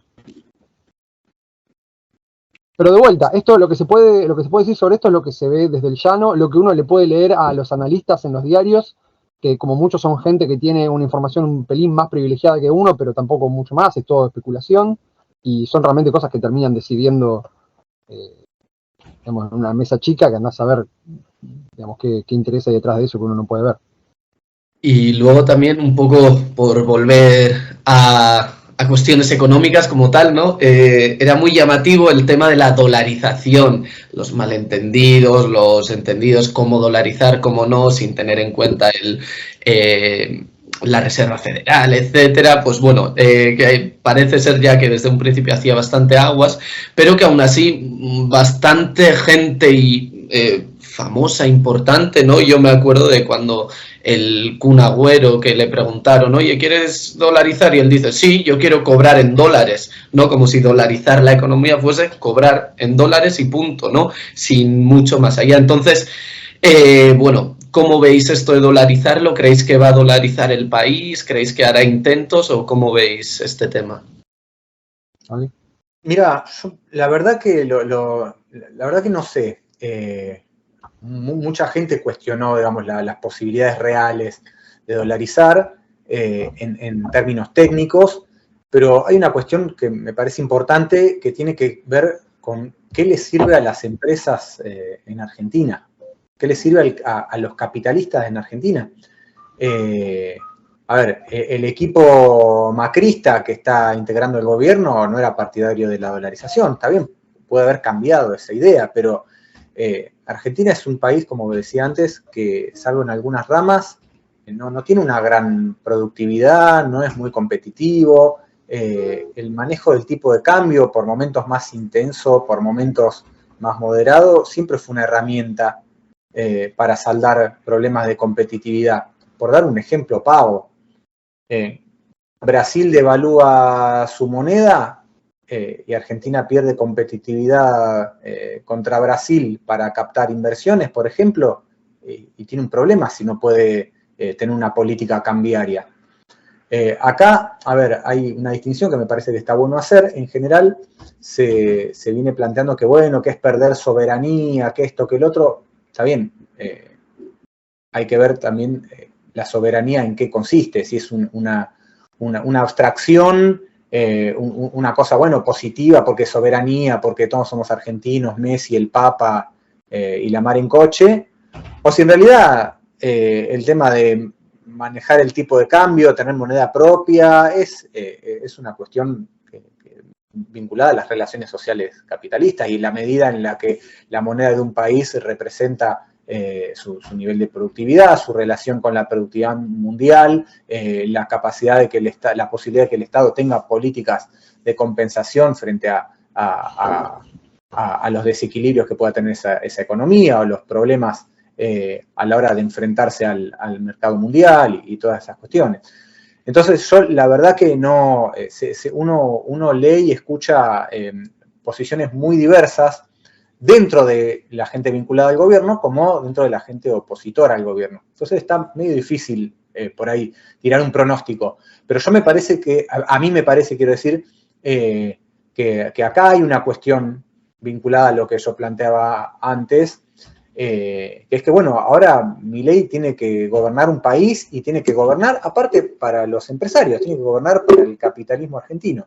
Entonces, si esto va a ser una política que realmente el empresariado vea como algo beneficioso, yo no lo sé. No hubo grandes. Estados Unidos no apoyó la idea de dolarización, organismos internacionales no apoyaron la idea de dolarización. Entonces, no sé, yo lo pondría en duda, pero bueno, hay que ver también cómo avanza esto.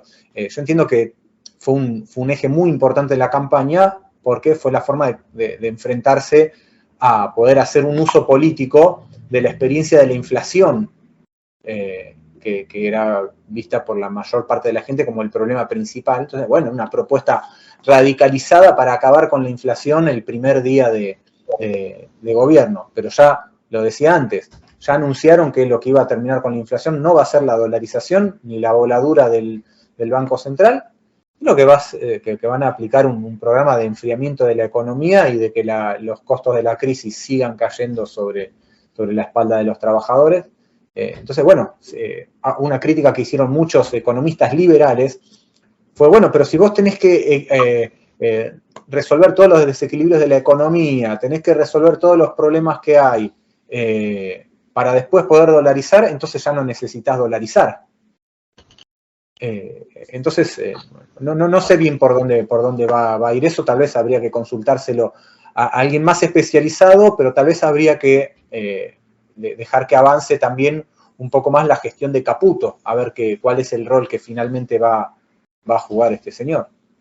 Sí, a ver también si el primer equipo que pone Milei y que en parte le pone Macri, no actúa también como un fusible, digamos, no es un equipo que viene a hacer un negocio, un trabajo sucio y que se quema en ese proceso y que después es relevado por alguien más del núcleo del propio Milei, o si Milei en ese momento va a tener la capacidad de gestión y el apoyo político como para relevarlo con gente de su propio núcleo, o si esto se va a terminar convirtiendo del todo en un gobierno, en una especie de diarquía macrista. Eh, por eso, yo ahí comparto lo que dice Javier totalmente. Es como el panorama es incierto y lo que tiene que hacer Milei ahora es efectivamente gobernar. Y ni el capital argentino ni los capitalistas que lo encarnan van a querer sacrificar su espacio de acumulación. Eh, Hay que esperar a ver qué dictaminan ellos, digamos, para ver si la dolarización es algo viable. Y ya para ir acabando, si os parece, podemos hacer una especie de porra o una apuesta, ¿no? De cuánto tiempo creéis realmente que va a durar Javier Milei o si realmente va a acabar, va a cumplir todo su mandato. ¿Vosotros qué pensáis? Es difícil, porque lo cierto es que a través del ajuste puede lograr una estabilización de la economía. Una estabilización que nos perjudique, pero puede lograr una estabilización de la economía y eso puede llevar a algún tipo de consenso. A ver, Menem se dedicó a destruir el país durante una década. Sin embargo, tuvo un nivel de apoyo importantísimo. De hecho, él ganó una elección por un tercer mandato y se bajó de esa elección antes de concurrir al balotaje contra Néstor Kirchner, que finalmente quedó. Pero Menem tuvo apoyo porque gozó del consenso negativo que brindaba la hiperinflación que terminó con el gobierno de Alfonsín. Entonces, bueno, hay una posibilidad de que el tipo pueda estabilizar la economía y que la cosa empiece a funcionar de nuevo, no quiero decir que sea algo beneficioso para nosotros los trabajadores, pero bueno, puede pasar. Yo creo que el peronismo, que es la principal fuerza opositora, entre comillas, al gobierno, va a apostar a brindarle gobernabilidad, va a apostar a que el gobierno, en todo caso, se caiga solo. Entonces también hay que ver cuánta resistencia hay a las políticas de Milei, creo que eso puede influir. Hay algo que incluso hay que decir, que el peronismo está prácticamente repudiando la idea de la izquierda de salir a movilizarse ya. Entonces, bueno, también hay una cuestión ahí, y esto que decía al principio de todo, el consenso represivo que hay una gran cantidad de la población que, de alguna manera, yo creo que estaría muy dispuesta, lamentablemente, a cargar con el peso de esta crisis, si mientras tanto puede ver cómo se reprime a los movimientos sociales. Creo que lamentablemente hay una gran exigencia y una gran demanda de represión en mucha gente, y creo que mientras el gobierno fracasa en todo, o incluso traiciona en todo, va a haber mucha gente que vea en la represión a la protesta social una demanda cumplida, una demanda muy importante, y que eso puede llegar a generar un nivel de apoyo. Pero bueno, la verdad que es el pronóstico que todos quisiéramos hacer, y que creo que es muy difícil de hacer en este momento, pero me parece que es lo que todos estamos pensando y lo que todos quisiéramos poder contestarnos. Esto que dice Javi de que efectivamente, más que seguramente, hay un sector de la población que está esperando ver una represión al tipo que es un pelín más pobre que él, porque esa es la realidad, por mucho que no se dé cuenta. O sea, nos tiene que decir algo también del consenso que han logrado armar y de cómo, vuelvo a lo mismo que decía hoy, la casta, el Estado, los socialistas, en Argentina también los piqueteros, ¿sí? Culpables de todos los males de la sociedad, o el chivo expiatorio de todos los males de la sociedad. Hay un problema si hay que, hay un problema, existe el problema y es un problema que hay que encarar, si la presencia de una persona cuyo reclamo central es: estoy viviendo de un subsidio a la pobreza hace 20 años, necesito trabajo, se ve, o sea, se decodifica del otro lado como esta persona es un parásito. Lo que es un pedido de ayuda se decodifica como una actitud parasitaria, vividora.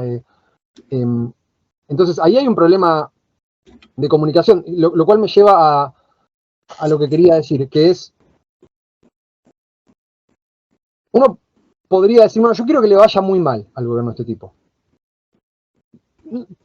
Para ponerlo en los términos más burdos posibles, porque hay gente mala que le quiere hacer daño a los trabajadores y que le quiere hacer daño a mis amigos y a mi familia, y que va a traer la pobreza y la miseria y que nos va a convertir en una república bananera, y que quiere dolarizar, y que, bueno, no importa. La pregunta es, ¿qué pasa si el gobierno del tipo dura, se termina pasado mañana? No pasa nada. Vendrá un gobierno peronista. Vendrá algún engendro, igual o peor que esto. ¿Qué pasa si mañana le pegan un tiro a Milei? Y gobernar a Villarroel, ¿qué peor? O sea, a mí me encantaría. Yo, la verdad es que nunca había sentido una repulsión tan grande por políticos en tantos seres humanos como lo siento por esta gente. Me encantaría que les vaya mal, además por eso. Pero en términos más reales, ¿cuál es la alternativa acá si le va mal? ¿Cuál sería la salida buena a esta situación? Entonces, en la medida en la cual nosotros, en términos muy amplios, como socialistas, como comunistas, como izquierda, no podemos presentar, o no hemos sabido comunicar, porque planes sí existen, no hemos sabido comunicar los planes que pueden existir en nuestro campo, fantasear con la caída de un gobierno que le pueda hacer muy mal a la gente está bárbaro, pero tampoco nos lleva a ningún otro lado. Y ahí insisto, ahí hay un problema de comunicación. Acá se logró crear una serie de chivos expiatorios para los problemas de la Argentina que va a ser muy, muy difícil de desarmar. Es un daño gigantesco el que terminó de cerrar retóricamente el mileísmo, el liberalismo, pero el que causaron los últimos 20 años de gobierno. ¿Sí? La ineficiencia de una serie de administraciones que subsidió la miseria al punto tal que se llegó a esta situación. Porque nunca hay que olvidarse de eso, digamos. Estos tipos están explotando, están cosechando lo que sembraron 20 años de administración anterior. Y digo 20 años porque estoy hablando desde el último estallido social grande que hubo. 20 años de incremento sin parar de planes sociales son 20 años de admisión de que lo que sea que estás haciendo no está funcionando. O sea, no estás incluyendo gente en la estructura productiva del país. Básicamente estás barriendo abajo la alfombra a la población sobrante, a la gente que el capital en la Argentina no necesita. Entonces, hasta que no se pueda comunicar esto, no se puede presentar una alternativa. Y hasta que no se pueda presentar una alternativa, digamos, lo máximo que vamos a hacer es estar medio impotentes y decir, bueno, ojalá que este tipo le vaya muy mal porque lo odio desde un sentido visceral y personal. Pero la tarea tiene que ser más grande que los sentimientos de uno, tiene que ser superar esto y reemplazarlo por algo que sea, en los términos que me gusta decirlo a mí, civilizado. Y no la grosería esta que están planteando, que es lo más cercano a la barbarie que yo he tenido la experiencia de ver.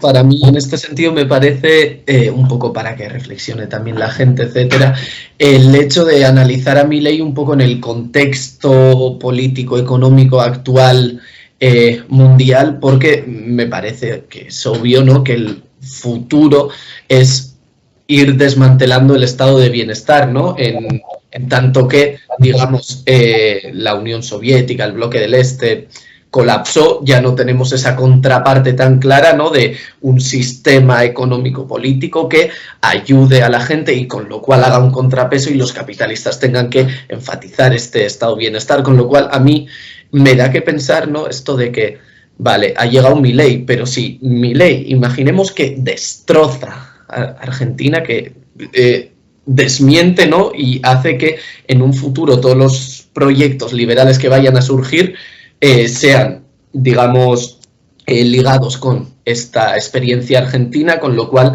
se vayan a echar para un lado, con lo cual yo creo que también el capitalismo en general, ¿no?, como ente, por decirlo de alguna manera, también está un poco expectante y también va a querer ayudar a esta experiencia argentina en tanto que en un futuro le pueda servir para ir metiendo estas ideas también en otros estados, lo cual es lo que a mí más me llama la atención de Milei y de lo que pueda pasar en estos 4 años, obviamente. Sí, ojo que igual, perdón, ojo que es cierto, entiendo lo que decís, pero también hay que pensar que esto ocurre en Argentina por las particularidades de Argentina. Porque Argentina tiene esta particularidad de ser, está esa frase de ese economista ruso, pero radicado en Estados Unidos, que decía que hay 4 tipos de países. Los desarrollados, los subdesarrollados, Japón y Argentina. Siendo Argentina el caso de un país con mucho potencial y muy poca prosperidad, y Japón el caso inverso, ¿no?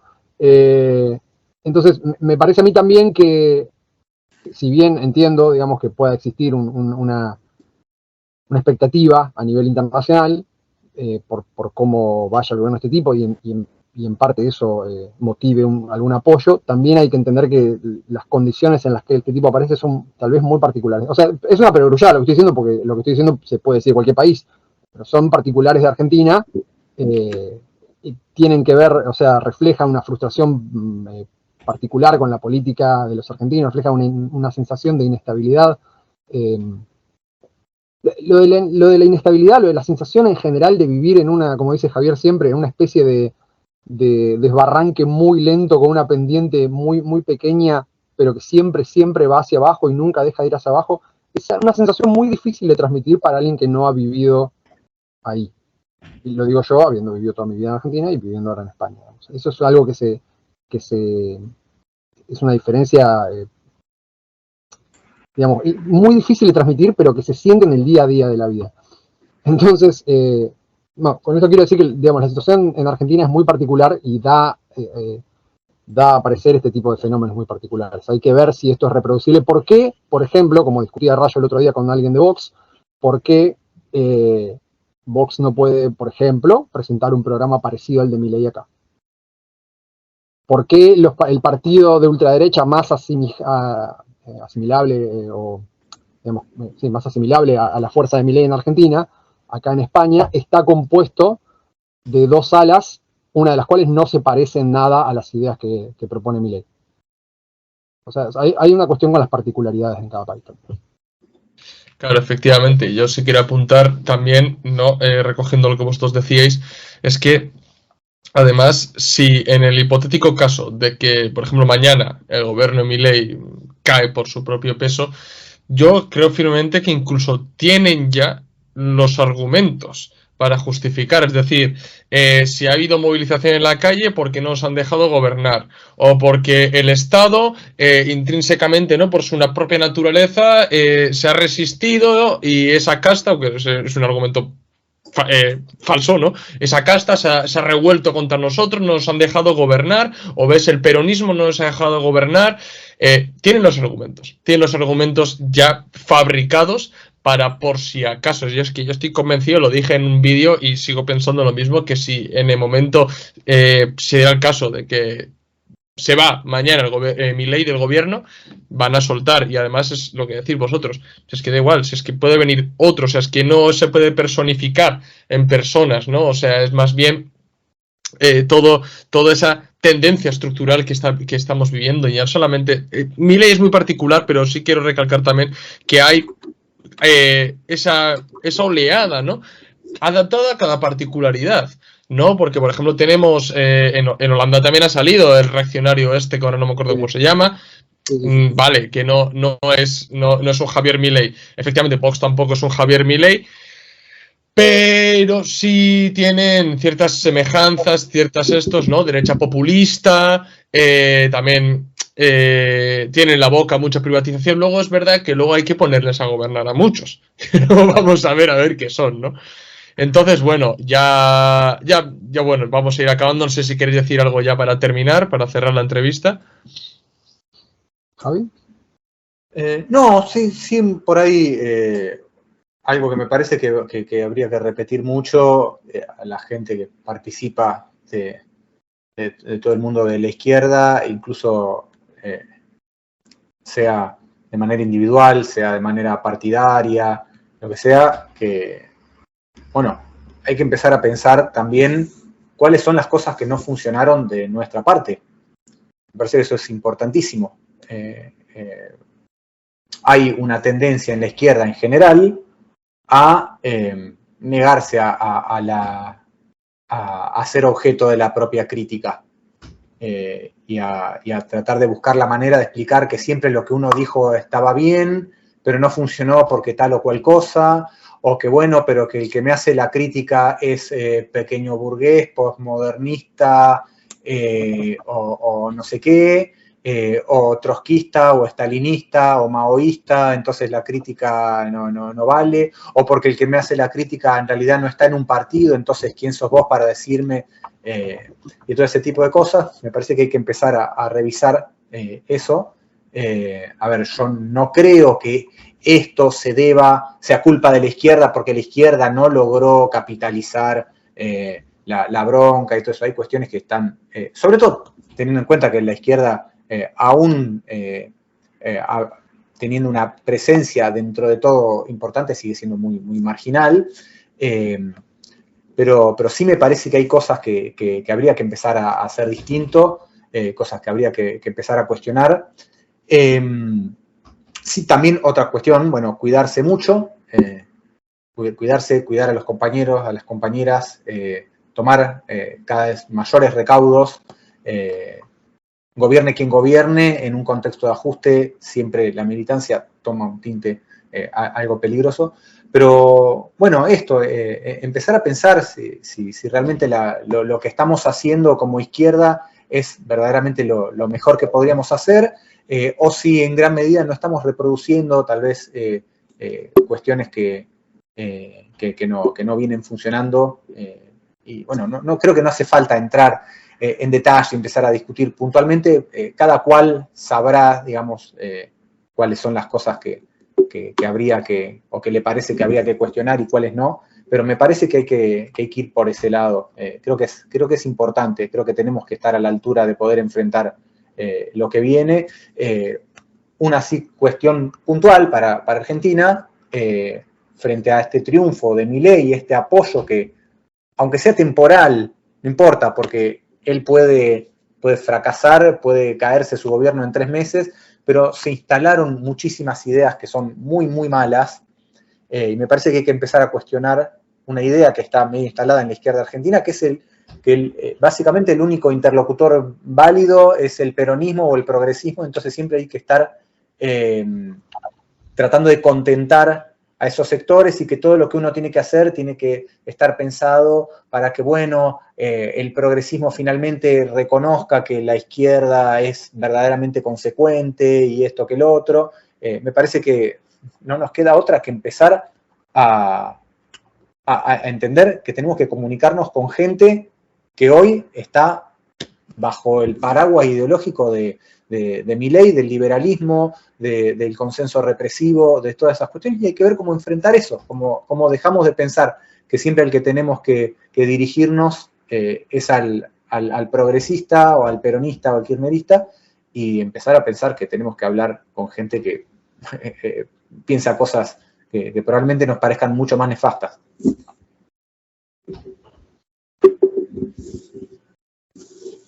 Estás muteado, Oriol. Ay, perdón. No sé si queréis vosotros decir algo ya para terminar. No. Personalmente, más que nada, agradecerles por la oportunidad. Como siempre, es un gusto. Invitar a la gente a que vaya a nuestro canal, como siempre, a que se suscriba a nuestros medios, a nuestras redes, y que esté atenta a la gente que nos sigue también, porque estamos tratando de hacer una serie de streaming semanales, un poco para hablar de la actualidad, porque parece que esto va a ir a una velocidad muy vertiginosa, así que, bueno, tratando un poco de seguirle el ritmo a eso, vamos a estar tratar de hacer un streaming por semana, así que estén atentos, y nada, cuando quieran invitarnos de vuelta, aquí estamos. Sí, yo un pequeño comentario que me parece que vale mucho la pena hacer. Que la verdad que los encontré súper formados y actualizados en lo que concierne a la Argentina. Así que la verdad que es un gusto enorme y es algo que me parece que está bueno agradecerles también, que estén atentos, que estén participando de esto que, bueno, que nos atañe a los que vivimos acá. Aunque obviamente tiene implicancias a nivel internacional, a nivel ideológico, lo que sea, pero la verdad que me parece que es algo que está bueno agradecer, que les agradezco mucho y que da mucho gusto hablar con ustedes y ver que están tan actualizados y tan formados en esto. La verdad que uno se pone contento con esas cosas. Sí, además en España, o sea, sí que se sigue, yo al menos la sensación que tengo, sí que se sigue mucho la realidad argentina y siempre tenemos en alta estima no solamente a Argentina, sino que a los países de habla hispana, ¿no? Que siempre, al fin y al cabo, existen esos lazos y es un placer siempre también conocer, ¿no? Esas realidades políticas que queramos o no, directa o indirectamente también nos van a venir, o sea, nos van a venir. Aquí mismo conozco yo muchos argentinos en mi pueblo y siempre la misma cuestión de Milei, tal, y bueno, era un tema que hay que tocar y siempre estaremos interesados y siempre el internacionalismo además manda, así que nada, Julen, no sé si quieres decir tú algo ya, a terminar. Nada, agradecer también a los del Fundido por su enorme trabajo, que nosotros al menos los seguimos mucho y que también os deparamos lo mejor porque la verdad que hacéis un trabajo excelente, así que muchas gracias por aceptar el venir aquí.